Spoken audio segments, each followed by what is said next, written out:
In the late 90s, this is when I went to my first ball.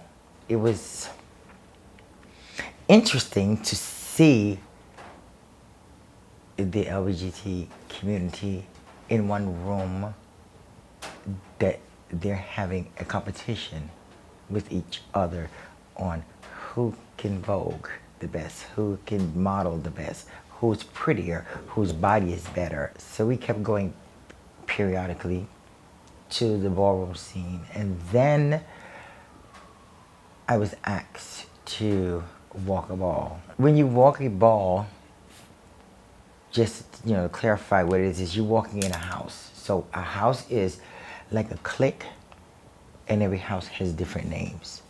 I am in the house of LaBeija today, but at that point I was in the house of Pendaris. So when you go out to walk in a competition, you pick the category that you think you fit best in.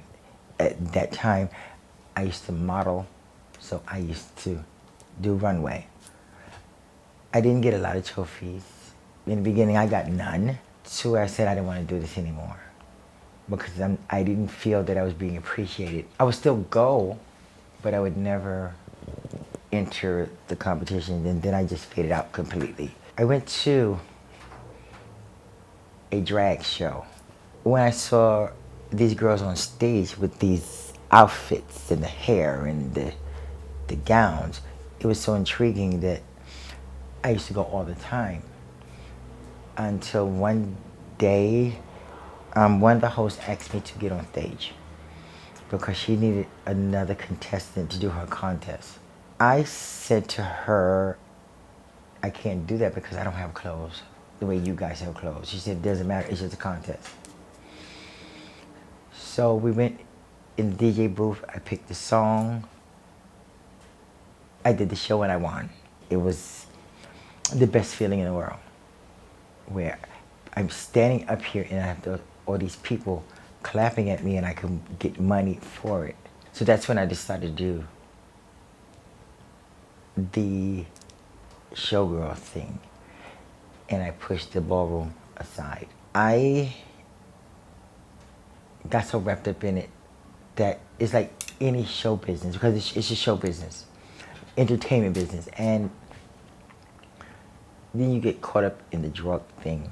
So I faded out of the show world scene, and I was just doing anything I possibly do to survive. Just being on public assistance and trying to survive off of that is not a good thing, because you know, if you had an apartment, which I did, it wasn't easy to sustain it because of the drug addiction, trying to maintain everything, until one day I just got sick and tired. It's hard to explain how I stopped because I didn't go to a program. I just decided enough is enough. I lost too much. 2007 is when I realized that I had to get me back. So I met these people with this organization, and they put me in a rooming house. And there is where I met the man that I'm married to today. He's the one who actually made me call my parents. Because he gave me an ultimatum. Either call your family and see how they're doing, or we can't work. I haven't talked to my family in over 10 years prior to that. I was reluctant, but I actually called, and my parents were so happy to hear from me. They decided to invite us for Thanksgiving. Please come to Thanksgiving and please bring him with you. My family actually changed at that moment because I didn't get the same responses I got before. Before, I felt like I was an outcast to go see them.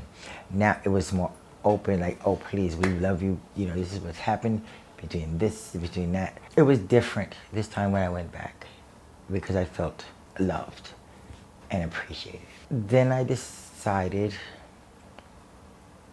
at this point that I needed to make a difference. I was introduced to an organization called the Showgirl Project.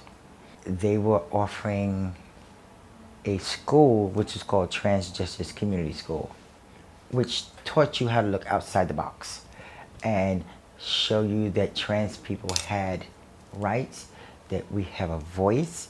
Do not be afraid to speak out about things that are wrong. After I finished school, I became the coordinator for Trans Justice for 2 years. Then I had to fade out of that because that's when I was offered the position to do shows at the church on Christopher Street, as well as doing shows at Boots and Saddles on Christopher Street.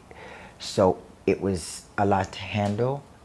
So I had to make a choice in the show business or being the coordinator. During the course of me doing these shows and the shows at Boots and Saddles, that's when I was introduced to the House of LaBeija, who is actually the first original house to throw a ball.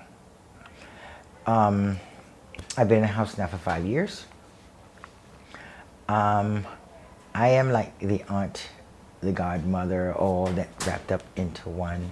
There were no coincidences. Doing this gospel shows at the church across the street from Boots and Saddles, doing shows there. Being in the House of LaBeija and mentoring the younger generation, it taught me that you have to step outside the box. It showed me that I can make a difference because the things that I have done, no matter how low you are, no matter how hard it might get, if you believe in yourself, then all it can do is go up.